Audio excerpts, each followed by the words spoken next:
Welcome back to Battle Axe, coming to you as always from the Bustin' Axe Throwing Range in Dubuque. I'm Joey Danya alongside Bobby Bradford, and the postseason is right around the corner. This is week number 7, the final week in the regular season before we get to the double elimination postseason tournament where we will crown a Battle Axe champion. A lot of new rules on Battle Axe this season, and it's made for one of the most exciting seasons thus far. The rings are still worth 1, 2, 3, 4, and 5. The bullseye's worth 6, but you've got all those new bullseyes in the 3 ring. Once you hit the center bullseye, you can't score 6 on it anymore. So if you want to get 6, you have to go outside to get those other bullseyes. The kill shot is still worth 8 points, but we've added a couple of kill shots on the bottom of the 1 ring. So if you hit the kill shot on the top, then you have to go and hit the kill shot on the bottom. There's also a ring around the kill shot that's worth 6 points, and the ring around those outward bullseyes, that's worth 5 points, Bobby. Absolutely. It's added a lot of wrinkles to the game and made for a lot of exciting matches. And it's really tightened things up. A lot of parity in the league thus far. It's made everyone a real contender for this championship belt. Yeah, everyone's been figuring out how to play the boards and trying to develop their own strategy, but this has been the prize all along, the World Axe Throwing League Championship belt, currently held by Eric the Scope Shizzle. We've seen, Joey, there's been a number of top competitors in this league that are getting used to these boards and figuring it all out, so it could be going home with somebody new. Let's take a look at the standings. After 6 weeks of competition, Matt Bradshaw leading the way, 21-3 on the season. Your average score is how they'll set the bracket for the postseason. He's averaging nearly 52 points per game. Yeah, but right behind him is Beth Jen at 13-11, averaging 50.5 points per match, so doing a tremendous job of figuring out these boards, followed by Bob Yoakum, Leroy Kedley, Zach Hinkle, Eric the Scope Shizzle, Devin Hillary, Michelle Fremelt, Ann Welp, and Jill Kedley. Let's get things started here in week number 7, our final week of competition before we head off to the postseason. Our first matchup will feature Ann Welp taking on Brittany Brokel. Yeah, so our first match of the night featuring Brittany Brokel coming in at 7-17 and Welp with a 5-19 record. Really trying to eliminate drops from both competitors and trying to figure out how to get in that 5 and 6 ring on a more consistent basis, Joey. A nice start for Brittany Brokel with a 5. She's also looking to consistently get in that 5 and 6 ring with the postseason right around the corner. Yeah, we saw Ann in week 5 have a really couple nice throws. You can see she just releasing the axe a little too soon there. Going to be a 3 there for her, but another nice 5 there for Brittany Brokel. So a 3-point lead for her going into the 3rd throw. A couple really nice consistent throws there by her. Yeah, great start for Brittany Brokel. We'll see if she can keep it going here and get that center bullseye as well. Looks like Ann's still releasing that axe just a little too soon, and Brittany with the opposite problem, holding on to that axe just a little bit too long.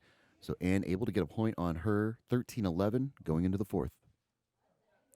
So Ann Welp still looking to get into that 5 and 6 ring for the first time, and Nice. right on cue, she delivers with a 5. Yeah, Ann with a nice throw there, playing in the middle of the board. Able to get another point there on Brittany, so 17-16. Neither player has thrown a bullseye, but we've seen from a few throws, they're getting close, Joey. They're starting to figure it out.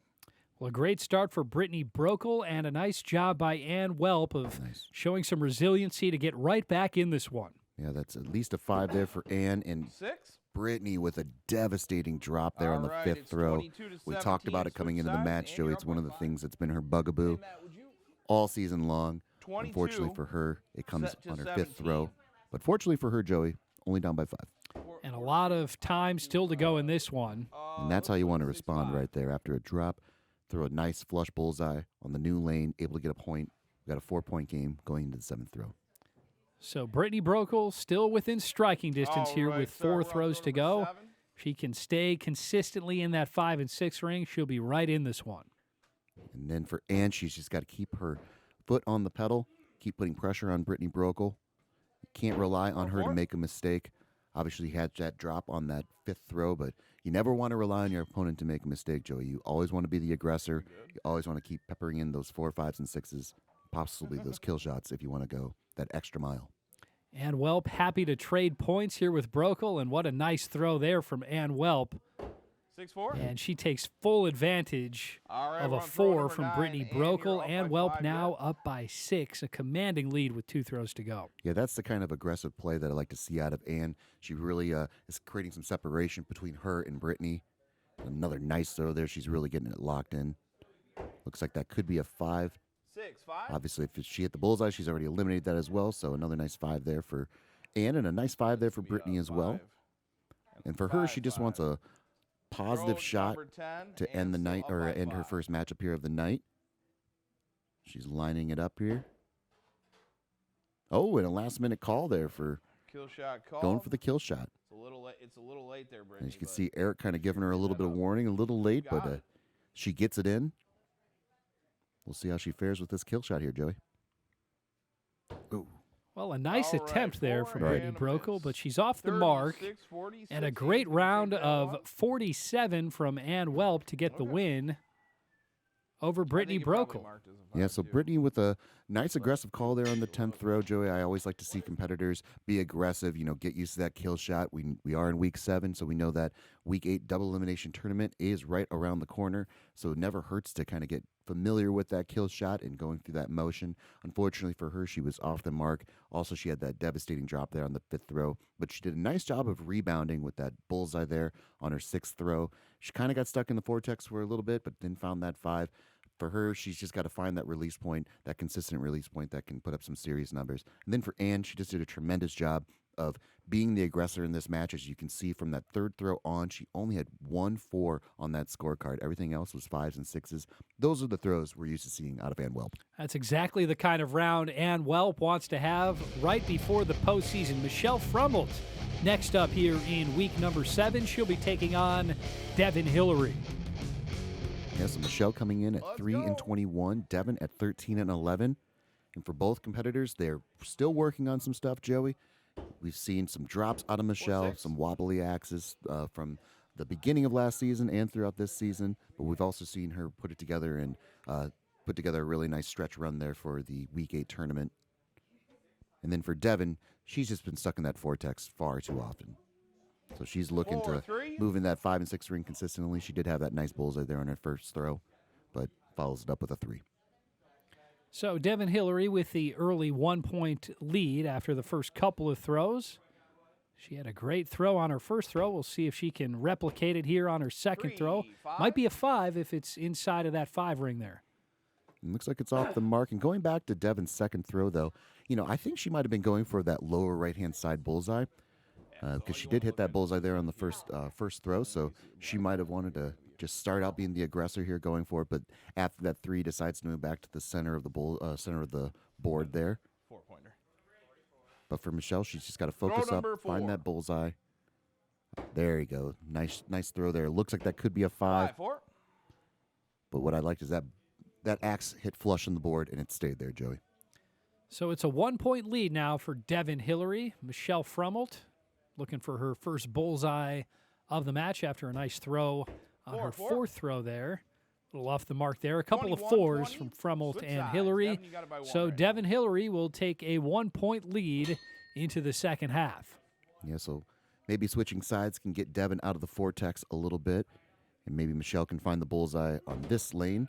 4-4. But as it stands, a couple 4s still, so what's been plaguing Devin is popping back up, but she does find herself with a 25-24 lead with 4 throws to go. Ooh, and going in the wrong direction is Devin Hillary with a 3. Michelle able to tie this thing up. 28. So 28 all. Knotted up 3 on throws throw to go. number 8. High pressure throws coming here for Devin Hillary and Michelle Frummelt. This is exactly the kind of experience you want to get right before the postseason. And what a big time throw there from Michelle Frummelt. A bullseye to take a 3-point 9. lead after a 31. 3 from Devin Hillary. 34. The tide has turned, Joey. Michelle with a wonderful bullseye there, completely capitalizing on Devin's 3. 4-4. And Devin, at this stage, cannot All right, afford last to throw. trade points Michelle, here you're up with by Michelle. 3. I'd love to see her go for a kill shot, make that call. Is she thinking about it? Looks like she's going to line up and play the middle of the board there, Joey. She's got to hope for a bullseye and a mistake from Frummelt. And Michelle Frummelt 5. with a dagger. Strong second half for 43-38. Michelle Frummelt to get the Michelle's gonna win. take that one. 43-38 over Devin Hillary. Yeah, this is why you never give up in a match here at Battle Axe. Michelle coming in with a 3-21 record, but did a tremendous job of staying with the board, staying in this match. She had that wonderful bullseye there on her 8th throw, which really changed the tide of this match. And then she did a nice job of continuing to put points on. So she traded points with Devin on the 9th throw, and then she was able to get a couple extra points there on the 10th throw. And then for Devin, she falls to 13-12, but we saw on that first throw that she had a really nice bullseye. She just got stuck in that vortex. You can see probably too many threes for her on her card, but I really wanted to see her be aggressive and go for that kill shot. With the tournament coming around, you know you're going to need that at some point, and so just to get the practice in would be great. But for her, she'll fall to 13-12, and we'll see if she's got better throws in the future. Much more Battle Axe still to come here in week number 7. We'll bring it to you straight ahead. Stay tuned to MC22.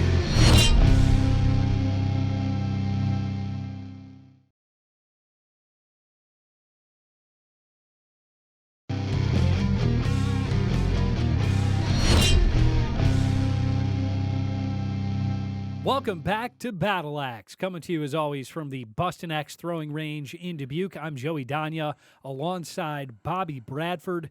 This is the final week number 7, before we head off to our double elimination postseason tournament to crown a Battle Axe champion. Right now we've got Matt the Magic Man Bradshaw ready to go. He's going to take on Brittany Brokel. So Brokel coming off tough loss to Ann Welp. We'll see how she can respond here against the 3-time champion, Matt the Magic Man Bradshaw. Well, in week 5, we did an interview with Devin Hillary, and what an unfortunate drop there for Brittany to get the match started here with the Magic Man. But we did an interview with Devin Hillary in week 5, Joey, and she talked about playing better competition and how it elevates her game because she's naturally competitive. We know the same is true with Brittany Brokel, so we'll see how she responds after that devastating drop. 5.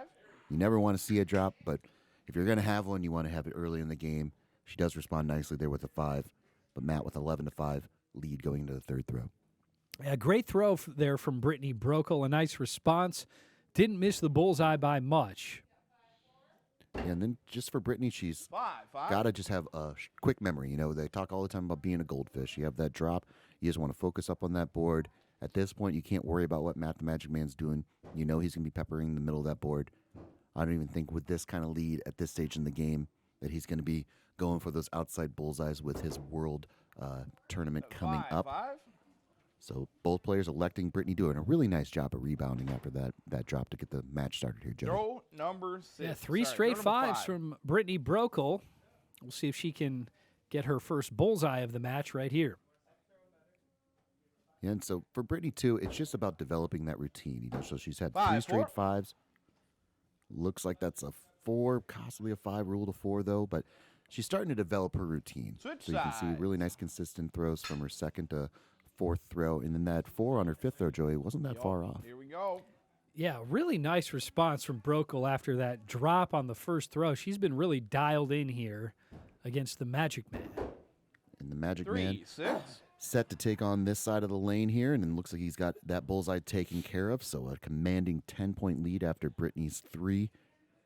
But that's what happens, Joey, when you switch lanes. You know, you can get into a groove in one, and then you have to switch to another, and all of a sudden everything's new, and you have to start building again. But 4, for her, 6, she found a rhythm. Let's see if she can 4, find it again. 5.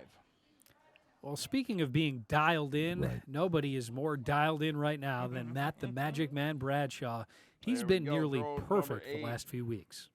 On with his world bids, I'd love to see how he fares in that tournament, Joey. It's going to be a tremendous tournament there in Tulsa, Oklahoma. 5-4. And Matt, the Magic Man Bradshaw, looks like he's primed and ready to take home not only a Battle Axe championship, but possibly a World's championship. So Matt the Magic throw Man number Bradshaw with a commanding 12-point lead. He's got this postseason right around the corner, and then it's off to the World Championships as well. Matt Bradshaw, Nice. 5, 4. a great champion and a great ambassador for axe throwing. 47-34. Matt, you're up. And this is the by point, a too, few points. Joey, where I'd like to see Brittany get aggressive and go for that kill shot. She did it in her first matchup versus Ann. This matchup is out of reach, but it's still valuable experience to go up for it and give it a shot. And maybe Matt will go up with her. But I didn't see a call either way. So they'll just play the 4, boards. 5, Wow, 52, match is locked in. 38. Well, Looking good, Bradshaw guys. with Looking another good. perfect round of 52. He gets the win over Brittany Brokel. Yeah, with our new perfect round here, Matt the Magic Man Bradshaw shows again that he is an elite thrower. As you can see, a nice score of 52. He took care of both bullseyes there on his first and sixth throw. Wasn't getting adventurous going for those outside bullseyes, but he stayed in the middle of that board there. And just a model of consistency is the Magic Man, and we always know he's a scary competitor and can take home that Battle Axe championship. But for Brittany, she did a great job of coming back from that drop on her first throw, was very resilient. She had 3 5s to follow up that drop. And unfortunately for her, from that fifth throw on, she kind of got stuck in that vortex. She did have a devastating 3, but she kind of figured something a little bit out. So we'll see if she can carry that over for not only her next matchup, but for that weekday tournament. Next up here on Battle Axe, Ann Welp will be taking on Leroy the Lumberjack Kedley. Yeah, so speaking of figuring Flames things open, out, let's Ann did a roll. really nice job in her first match with Brittany. She was able to figure out a nice throw there for the 4, last 5 6. throws, able to live in that 5 and 6 ring. We'll see if she can carry that over, but looks like a 4 to get this match started. Leroy the Lumberjack getting things started with a bullseye. He'll no longer be able to score 6 points on the center bullseye. We'll see how he plays the board the rest of this first half. Well, and in week 5, too, Leroy was talking about how there's a comfort zone going for that middle of the board, kind of living in that, so he's going to continue to do that as well. Unfortunately for him, he was off the mark, but still up by 2 going into the third throw. 5. Nice throw there by 5. Leroy, and a nice 5 there from Ann. Leroy the Lumberjack right in his comfort zone. Normally that would be a 6, Throw but number since he 4. already scored the 6, it's a 5. And it's a 5 from Ann Welp as well. And Ann's just finding those that consistent release 5, point. 5. Another nice throw there. Looks like a 5 there as well, so she's getting locked in. We know what those 5s can lead to, Joey. We'll see if Ann Welp can get her first bullseye of the match and get within at least a point here of Leroy the 5, Lumberjack. 3. Oh, and the axe getting away from Ann there. All right. Just a switch devastating flip. 3 Switch there on sides, the Leroy. 5th You're throw, up but by still 4. just a We got 4-point 25, game going into the 6th throw. 21. Both Look good competitors so will far, switch guys. lanes. 5 more. The bullseyes will reset. We'll see how they fare. Nice throw from Kedley. We'll see if that's a bull. It looks 6, like it 4. is. And it is. So Leroy Kedley is red hot right now. He extends the lead to 6. Well, much like we saw with the Magic Man, Leroy's playing the middle of that board, but those 5s, those are bullseyes. He's hitting consistent bullseyes. 5, 6. And it looks like that was ruled a bullseye there for Ann Welp, so able to gain a point, but Leroy's just living in that bullseye ring. And that's got to be a dangerous thing to see if you're a competitor. And Welp down by 5. We'll see how she plays it here. She's 5, going for the 5. center as well. Leroy Kedley Throw happy number 9. to trade Leroy's points still up by with 5. We're at Ann Welp. 41-36. He maintains that 5-point advantage with 2 throws to go. Well, and for Ann, she's done such a nice job tonight already of just developing a nice, consistent release point. 5, I 4. don't know if she wants to be aggressive in going for those outside bullseyes Last at throw. this stage of the night 40. because she has a couple more matches to 46. throw. You just kind of want to carry over, have positive momentum. All right, leading into Ann's your going next matchup. for it. Big Monty, let's go. Leroy Kedley with another big-time throw 5. to wrap up another win. This. 51-40 51, the final. Kedley 40. the victor. And I love that. We didn't see the call, Joey, but Ann Nice Welp went score, for that nice kill shot score. there on that 10th throw. So here I'm saying you got to be conservative and, just kind of continue to build on what you've been building. But she gets aggressive and goes for that kill shot on the 10th throw. I got to love it. She was off the mark, so she falls to 6 and 20. But as you can see there, Joey, in the middle part of that scorecard, she really figured something out. She did hold on to the axis a little bit too long there on that 5th throw for a devastating 3, which allowed Leroy to kind of start to run away with this thing. But as you see on that scorecard, Joey, Leroy with an impressive score of 51, only that 4 on his second throw. Otherwise, he'd be looking at a near perfect 52, and he almost put up an identical scorecard to Matt the Magic Man Bradshaw. So tremendous progression by Leroy Kedley. He improves his record to 15 and 10 and seems to be a very dangerous competitor. We are halfway home here in week number 7. We'll bring you the final 4 matches of the night straight ahead here on MC22.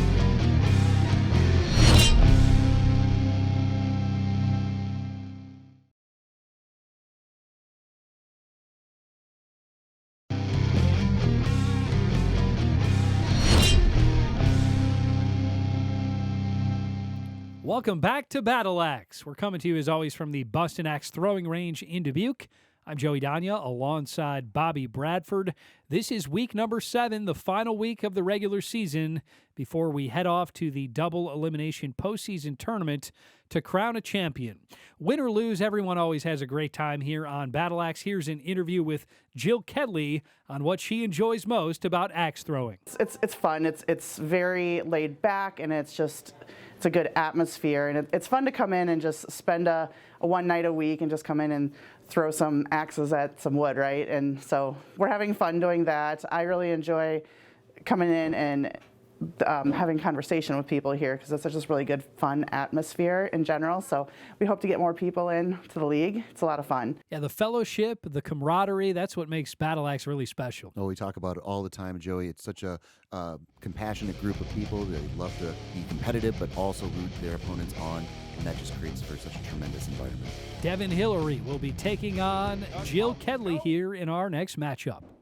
Yeah, so Jill in week 5 had a sudden death matchup with her husband, Leroy Kedley. She had a really nice kill shot there on her 10th throw to send that thing into sudden death. So she's starting to figure out her throw, trying to find that 5 and 6 ring a little more consistently. She's doing a nice job of eliminating drops from her game. And then for Devin, it's the constant battle of getting out of that vortex, Joey. So we'll see how it carries over. Jill Kedley with a big-time throw right there. She gets the bullseye to extend her lead to 3. Yeah, Jill knocking that bullseye off the board already. Electing to play the middle of the board as well, but another nice flush bullseye will count as a 5, but it's got to be nice to see that blade go through that bullseye regardless. Jill Kedley with another good throw. She's extended her lead by another point. Devin Hillary looking to get out of the vortex, and it looks like she 6-2 might be. Wow. Yeah, she's got the bullseye. So big-time throw there from Devin Hillary. 17. She takes full advantage of a 2 from Jill Kedley, just like that. We're all tied up at 17. Yeah, just like we saw in her match with Michelle Fremel, Devin is able to capitalize on Jill's mistakes. In that matchup with Michelle, Devin was on the other side of that. But so a nice job of her finding the bullseye there at an opportune time, able to take advantage of Jill's mistake and tie this thing up, and a nice 5 on their 5th throw to switch sides. And looks like that could be a 5 if it's popping through in the bottom part of that blade. 5-5. Well, Devin Hillary has figured something out. She's on fire right now. A bullseye and a couple of 5s. We're tied up at 27. Back-to-back 5s from Kedley as well. Well, we talked in week 5 too, Joey, about how all the high-pressure throws 6-3. are going to be a little more prevalent. We're going to see a lot more of them. So Devin with another nice 6 there to capitalize on Jill's 3.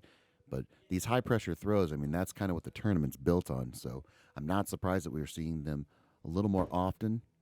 And then Devin's just doing a tremendous job of 5-4. finding that 5 ring on a much more consistent basis. Throw number 9. Devin Hillary Devin, is you're up not by giving 4. Jill Kedley an opportunity to get back in this one. 2 throws to go. She has a 4-point lead. For Devin, she's just got to continue that muscle memory, doing a tremendous job of staying out of 5-4. that vortex.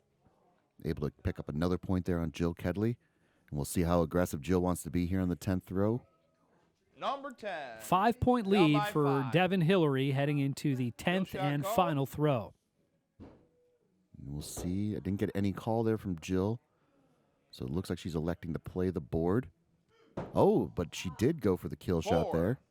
Miss. Off the mark, so must have made the call, and we just didn't see it there, Joey. Well, what a round here from Devin Hillary. That's some of the best axe throwing 47. she's had in a while. She gets the win, 47-38. Yeah, it's just got to be a tremendous confidence booster there for Devin Hillary.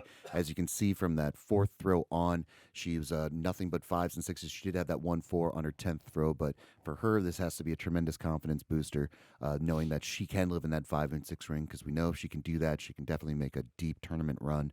And then for Jill Kedley, she started off this game pretty hot. She did get that devastating 2 on her 4th throw, and then another 3 on her 7th throw that allowed Devin to kind of create some separation and run away with this thing. But we know she has some tremendous throws in her back pocket, and I love the aggressive call of going for the kill shot. Well, speaking of getting aggressive, with all the new rules here this season on Battle Axe, there's a lot of different ways to go about strategy. Eric the Scope Shizzle has been one of the most aggressive players in the league this season. Here's an interview with the defending champion about his strategy this season. You know, when I think about sticking for the middle, just like I would say the majority of us are sticking to the center. And that it seems to work just fine because we're going to hit that 5-6. Your max points if you stay in the middle is 52. You know, if you're not going for anything else but the center and you hit the center every time, you know, even if you don't get the red bullseye in the middle there, you're still picking up a 5-pointer. That gives you a max chance of 52 points. And if you're getting anywhere over 50, you're doing fine as far as the centers go. But the only way you're going to come into this tournament that we've got next week, you're going to need your kill shots, and you're going to need that iffy, you know, that extra point here and there to get your leg up on your opponent. So sticking to the center for everybody, I mean, that might be fine for them, but when you're looking at a real winner like myself, we're going to go out for the kill shots. We're going to get that W. Eric the Scope Shizzle, the defending champion, feeling confident heading into the postseason. He knows how to be a champion. He knows what it takes to take home that belt. So he's just putting a warning out to the league. Hey, get used to those outside bullseyes. The Scope will be taking on Brittany Brokel here in week number 7. Yeah, so Brittany, this is their third match of the night. Let's see if she starts it out better than she did versus Matt the Magic Man Bradshaw. For her, just like with Devin, you know, we're all working on things week in and week out. If she could just eliminate the drops from even one match, I think that'd be a huge feather in her cap to take into her next matchup. Yeah, she had a nice consistent run here earlier today after a devastating drop in her first throw against the Magic Man. She really honed in and was consistently finding that 5 and 6 ring. And then for Eric, as we've seen, he's got a nice bullseye there, and it's all about how he gets started. So if he has that bullseye to start off the match, you know, early on in the match, it really allows him the ability to go for those outside bullseyes and really be aggressive. So we'll see what he chooses to do with a 3-point lead going into the third throw. If he just wants to continue to play the middle of that board, or if he's going to get adventurous. Something tells me he's going to get adventurous. The Scope up by 3. We'll see if he goes for the outside bullseye. Ooh, he doesn't. Not yet. Still peppers in the center of that board, gets a 5. He extends the lead to 5, 15-10 over Brittany Brokel. That's one of the things, too, Joey, about the new rules and everything. It creates this kind of gamesmanship that, you know, Eric, if this was Matt the Magic Man Bradshaw and he came off of that nice start with that bullseye on his second throw, maybe he would get aggressive and start going for those outside bullseyes a little sooner. For him, right now, he knows he's in control of this matchup with a 5-point lead going into the fifth throw. So he's electing to play the middle of that board, just kind of build his lead, let Brittany make the mistakes. But for Brittany's point, she's doing a good job of living in that 5 ring and not leaving that door open. Yeah, once you get to the postseason, you'd imagine there will be a lot of strategy based upon what your opponent is doing. Correct. And how big of a lead or how big your deficit is. Well, we know going down to that B bracket, Joey, I mean, you're one and done, and your back's up against the wall. So you really have to have some ice in your veins to make some high-pressure throws, and you have to take some chances, too, because if you don't, you got to go home. So you really want to get familiar with that over the league. We talk about that time and time again. For Eric, that's a 4 there to get this 6th throw started on the left-hand lane, but still a 7-point lead, able to get a point on Brittany Brokel. And then for Brittany, I just want to continue to see her be aggressive. Knock on wood, she has not had a drop yet this game, so that's definitely something that she can hang her hat on. But it looks like a couple 4s there. So both competitors still trying to figure out their throw after switching lanes. So Eric the Scope closing in on another win. He's up 33-26 here against Brittany Brokel. See if these two can finish strong here, carry some momentum into the postseason. Yeah, I'm a little bit surprised that Eric continues to play the middle of the board. You know, after that interview that we just saw of him, we kind of let it be known to the league what his strategy is going to be.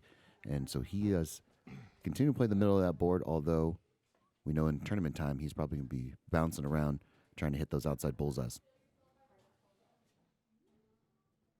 But he's off the mark there. Looks like a 4, and then it's not a drop, but it counts the same. Brittany Brokel with a devastating 0. It did stick in the wood, though, Joey. It doesn't count as a drop. I'll give her that. She just held on to that axe for far too long. And Eric the Scope closing number in on 10. another win here. 42. He's got a commanding 12-point lead. We'll see if he can wrap this one up with a bullseye. Looks like a nice 5 there, but that last throw from Brittany, Joey, we see that all the time, is just a thrower has to get used to that release point, and that's what, when you look at the top throwers in this league, they have that release point down. Brittany being aggressive, going for that kill shot, gotta love it, but they just figured out that release point, and then they can live in that 5 and 6 ring on such a consistent basis. Well, it is Eric the Scope getting the win over Winner, Brittany Eric, Brokel, 47-30. So Brittany, although she did have that 0 on that 9th throw, which stuck in the wood, so we're not going to count that a drop, she did go for the kill shot there on her 10th throw, so she did not have a drop in that match, so definitely something to build on. But for her, too many threes. She did have that 1-5 on her 4th throw, but she's just trying to find that release point of that axe consistently. And then if you go down to the bottom part of the scorecard, Eric the Scope improves his record to 14-11. Started off this game with a 4, but quickly found that bullseye and was able to live in that 5 ring. Didn't adventure out very much, kind of lived in the middle of that board and came away with the victory. Let's throw it down to an interview now with Brittany Brokel for her goals moving forward. My goal would be to get in here and practice on making those side shots and getting better scores. But ultimate goal would be to not have any drops. Well, she didn't have any drops Correct. her last round. She got the 0, but she didn't have any drops. We've got a couple more matches to go still here in week number 7. We'll bring it to you straight ahead here on MC22.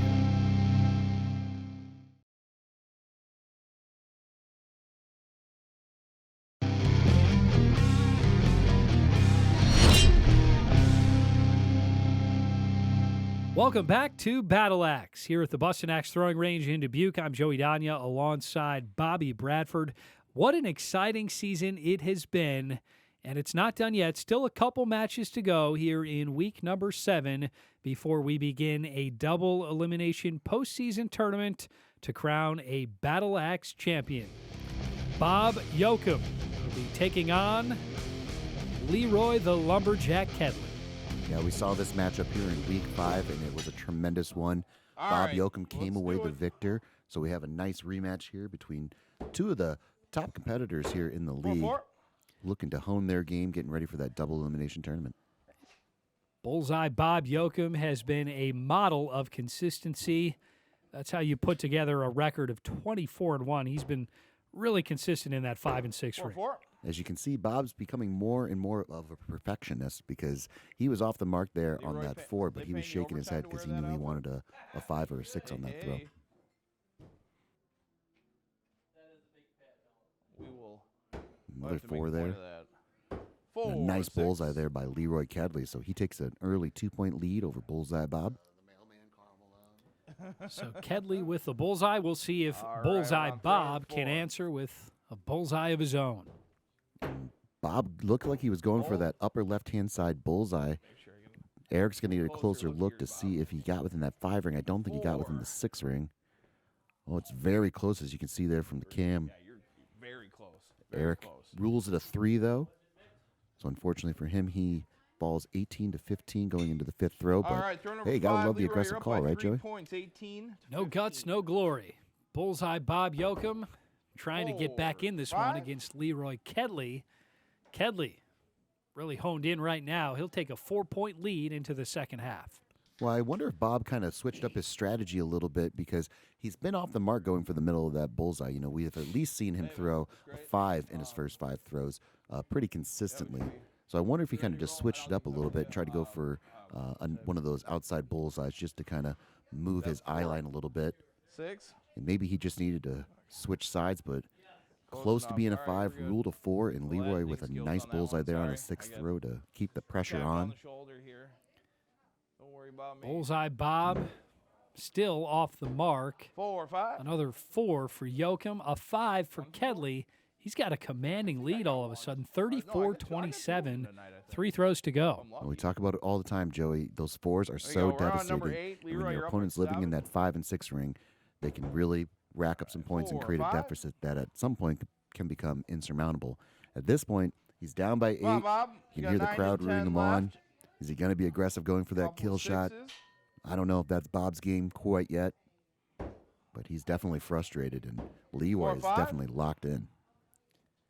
Another 5 for Leroy right. Kedley. With throw number He's 10, got a Leroy's up 9-point by 9, advantage heading into the 35, final Bob, throw here. 44. Doesn't look like Leroy. Yoakum or Kedley will go for the kill shot. Just try and close this one out with a 5 or a 6. Yeah, Leroy electing to play the middle of the board. I'd love to see if Bob would go for the All right, kill 4-5. shot. It's not his game. He wants to play the middle of that board, but as you can see from that All right, scorecard, 49, that's not a normal Bob Yoakum 39. scorecard. Leroy Leroy, you're gonna Kedley take getting that the one. win over Bob Yoakum, 49-39. I must have given Yoakum the old announcer's jink. I talked about how consistent he'd been all season in that 5 and 6 ring. Sometimes you just have a bad game. This is one that Bob Yoakum can flush and forget about heading into the postseason. Absolutely. He definitely got stuck in the vortex. As you can see, only 1 3 on his fourth throw. Everything else was 4s for an uncharacteristic 39 from Bob Yoakum. But hey, if you're going to have it, you want to have it in week 7. You definitely don't want to have that in week 8 when you're fighting for that title. But kudos to Leroy Kedley. He did a tremendous job. He's thrown 2 tremendous matches tonight. His first match was 51, follows it up with a nice score of 49. He's definitely getting locked in, finding that 5 and 6 ring on a much more consistent basis. One match to go here in the regular season of Battle Axe. Ann Welp will be taking on Zach Hinkle. Yeah, so Ann in her last Our lane's matchup open? versus Leroy Kedley, although she fell to Leroy, she did a nice job of starting to find her 5 and 6 ring a little more consistently. Nice start there for Ann Welp. Looks like it's a 5. It's a 4, 4 there 5? for Zach, so Ann with a quick 1-point Get a lead. piece of that, Ann? No. And then for Zach, he's really making those strides. He's also starting to find that nice release point to live in that 5 and 6 ring. I also like that Zach's been pretty aggressive going for that kill shot. A nice 4, throw there. 6. Looks like a bullseye, so he's able to take that point back and then actually take a 1-point lead going into the third throw. So Zach Hinkle can no longer score 6 on the center bullseye. Let's see how he goes about the rest of the way this first half here against Ann Welp. That looks like a flush bullseye for Ann Welp. 5, And Zach hold. Hinkle getting a little aggressive. Before you I pull love it. that. Yeah, nice throw there by Ann. Eric's going to get a closer look, but I think from the action cam we saw that was a bullseye. And Eric's going to need a closer look at this one because it might be popping through on the right-hand side of the blade for a 5 at least. Am I blind? Zach would definitely love a 5 over a 3. Oh, it's so close, though. Rule of 3. High risk, Ann high takes the reward, 6. and Zach with a 3. it's Ann Welp taking full advantage of the 3 from Zach Hinkle. He did not miss that 5 by much. You know, so Zach's returning to the middle of the 4, board 4. there. Happy to trade 4s, only down 2 going into the 5th throw. But I love that call, though, Joey, on that third throw of going for that bullseye because you've already eliminated from your match.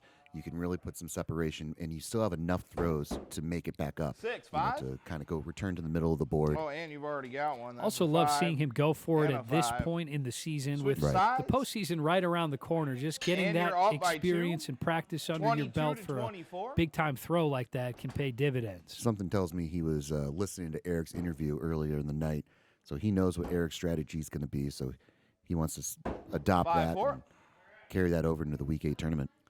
And well dialed in right now, another 5. She extends her lead to 3. Yeah, and Ann's getting hot at the right time. We've seen her make some tournament runs before. It's been a kind of a struggle up and down season for her so far, but over the last few 5, matches 4. that we've seen of her, she's starting to really hone it in, find that 5 and 6 ring on a much more consistent basis. Zach Hinkle gets a point back. He's now within 2 after throwing a 5 there. Again, we're back to high-pressured throws and 6, 6. elite competition going on. A couple bullseyes Good there on sound. the Throw 8th number throw, 9, so and you're up by 2. 39-37 with 2 throws to go. Do we get back-to-back weeks of sudden death, Joey? We shall see, and we'll see how Hinkle Ooh. plays the board here. 5, Couple of 5s from Welp and Throw number Hinkle. 10, 1 and throw got it to by go. 2 right now. So this is where 42. strategy Ooh. really comes into play, 44. and Zach Hinkle is Going going to up. go up for the Yeah, kill Zach shot. up for kill shot. With the way Ann's been throwing, she just got to live in that 5 ring. We'll see how it plays out. She could be popping through on the bottom side of that blade. And 4, Zach And Zach how nails it. about that? Zach Hinkle with a kill shot for the win. What a big-time 50. throw there from Zach Hinkle. 48. And what a way to Zach wrap up takes the it on regular kill shot season. call. Zach Nice Hinkle throw, gets the nice win, throw. 50-48. Wow, that's just ice in your veins. We've been talking for the last couple weeks, Joey, about high pressure throws. And if Zach can bottle that and carry that over into the Week 8 tournament, he might be going home with that World Championship belt, because that was a tremendous throw, aggressive call. The game's on the line. You have to make that shot. And he didn't hit it by a little bit, Joey. That was a flush kill shot. So kudos to Zach Hinkle. He improves his record to 16-9. As you can see there, he did have that 3 on his third throw, but really rebounded nicely and started living in that 5 and 6 ring a lot more consistently. And then for Ann Welp, she does fall to 6-21, but this night's got to be such a tremendous boost of confidence for her. She's really starting to find that release point, and she's putting up 5s and 6s on a much more consistent basis. So she, too, is a dangerous competitor. Well, what a great season it has been here with all of these new rules. We could have the most exciting postseason ever in store. Time now for our post-game wrap-up. Yeah, we'll see how everything shapes up here. Should be no surprise that we're going to see Matt the Magic Man Bradshaw at number 1 with a record of 25-3. He's really figured out these boards. He's starting to dial it in, averaging almost 52 points a game. Followed by the number 2 seed, though, Beth Jen at 15-13 for an average score of 50.5. So Beth doing a tremendous job of living in the center of those boards, being aggressive and stockpiling points. And then Bob Yoakum, Leroy Kedley, Eric Schissel, Zach Hinkle, Devin Hillary, Michelle Fremelt, Ann Welp, and Jill Kedley round out the top 10. And it's going to be an exciting Week 8 double elimination tournament. That'll do it for this episode of Battle Axe. For Bobby the Blade, I'm Joey Danya. We'll see you next time for postseason Battle Axe here on MC22.